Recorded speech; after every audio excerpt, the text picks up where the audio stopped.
Hi everyone, welcome back to my channel. So today I'm back with a brand new video and it's actually going to be about some palettes. So today I'm going to share with you guys 5 palettes in my collection that I don't reach for. So if you guys are interested in finding out what they are, then please stay tuned, and also don't forget to hit the button down below. So I'm just going to jump right in here. So everybody has palettes in their collection that they don't reach for, and I really noticed lately like the palettes that I always skip over. So I'll just begin, like they're in no particular order, but the very first palette that I'm going to talk about is the It's My Ray Ray palette. So this is one of the only few palettes I actually bought in 2018. I didn't really buy that many palettes. I think this and the Soft Glam palette. I did get some others through BoxyCharm, but this is one I bought. I bought it at Ulta. So I do really like It's My Ray Ray, and when I saw this palette, I was like, oh my goodness, like I really need it. It's so pretty. It was made with BH Cosmetics. After buying it, like I haven't used this in like months probably. So these are all the colors that you get. You can see I have kind of dug into the glittery colors, like Allison I've used and Fairy Tale. But everything else, like, isn't really loved. And then it has these highlighters and these contours. The contours are just a little bit too off for me. Like I can't really use this color Chai. I could probably just use this color, and this color is way too dark. Same with like this highlight French Toast. It's pretty dark too.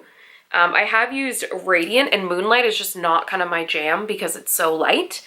The quality isn't bad of these, I'd say. I just don't reach for it, and I think it's just because there's nothing kind of... Sorry, my cat is just going crazy right now. There's just nothing that really draws me in, but I do want to try to use up more of my palettes, so maybe I'll like make a challenge where I can only use this palette for a week. Let me know if you guys would like to see that. Another palette, I did get this in 2018, and I got it through BoxyCharm, and it was the BoxyCharm and Pure palette. So this palette was really hyped up. Like they had a brand trip about it, and all these influencers were like, oh my goodness, this is the best palette. I find the quality of this terrible. I've barely used it. It did fall and break. So you can see like this dark color here is all smashed. I used kind of the peachy color Perfect. This is what it looks like actually.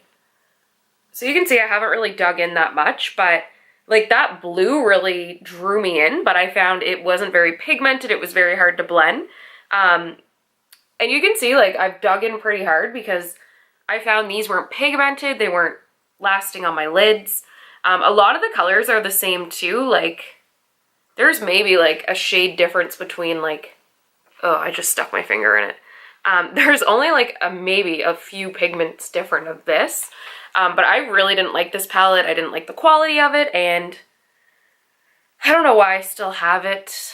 I don't even think I can try to use it. Like, I would say this is way, the Ray Ray palette is way better than this.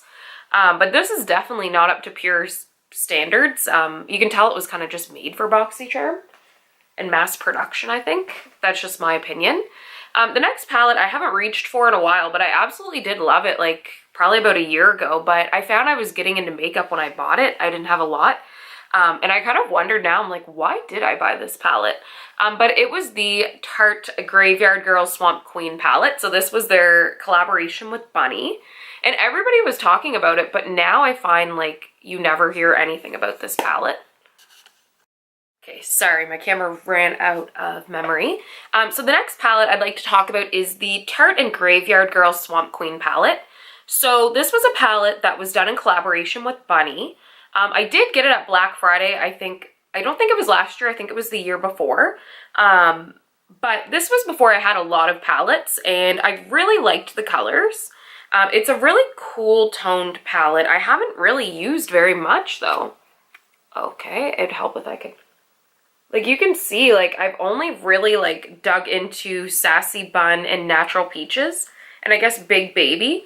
A lot of the colors, like Dog Man, I haven't even really used at all.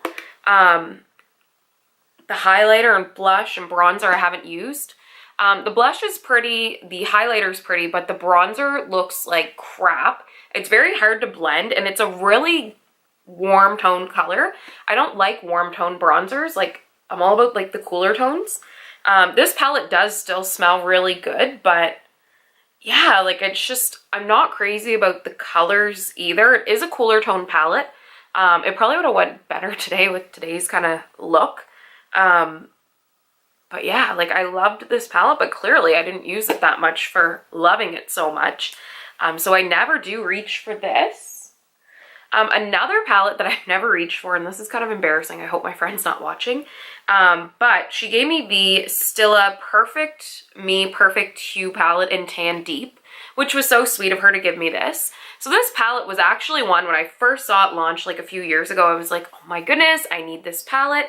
But then it wasn't accessible in Canada, and then it was a lot of money, so I was like, I won't bother. So it actually comes with 4 eyeshadow. I think it's 4, I don't know if that's like an eyeshadow. No, it's a base. So it comes with 4 eyeshadows and then 2 blushes.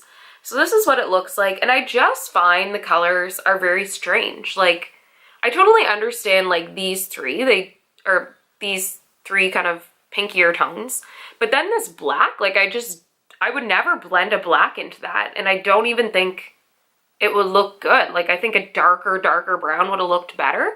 And then this blush color is just, it's too much for me. I don't mind this peachy one. I think it's pretty. And this base would be okay to put for your eyeshadow. But I just find like whoever created this palette, like it's just not, I don't know. It's not my thing. I think I would have done it a little bit differently. But I haven't even tried it yet. So clearly I don't reach for it. And I've had it for like since the summer. So I do need to try it. Definitely. The very last palette I'm going to talk about is from Maybelline, and it is the Burgundy Bar. So I was really excited when I saw this because like I really do like burgundies and mauves, like they're like kind of my colors, and I probably could have wore this today. And I am noticing a habit that a lot of these palettes are kind of mauvey tones, and I just said I love them, so I'm not using them, which is weird. But this is the Burgundy Bar palette. I haven't used this too much. It's from the drugstore. It's about $15. And those are the colors. They're really pretty, but I find they're not very pigmented. I also find that they're all shimmers, which is really annoying. I think it would have been really good if they would have had just, like, these 2 on the side are the only matte shadows they have. I think it would have been so good if they would have had a burgundy or light pink or like a pink mauvey colored matte too. I'm not sure why they did all these shimmers. Like these two colors completely remind me of each other. They barely look different. So why did they repeat so many colors? I'm really not sure. I don't find these are like long lasting. It is a drugstore palette though. They're not very long lasting and they're not very pigmented either. So I'm really not crazy about this palette. I think that's why I don't reach for it. I probably should try to use it more, but it's so hard to use things that just don't really inspire you and frustrate you. But those were actually the 5 palettes I don't reach for in my collection. Let me know if you guys would like to see the 5 palettes that I reach for the most. Or, you know, like lipsticks or highlighters. I think this will be kind of a fun series. So I hope you guys enjoyed this video. I'm also interested to hear like what palettes you guys find you're not using. So don't forget to subscribe, and I thank you so much for all your love and support, and I hope you have a great day.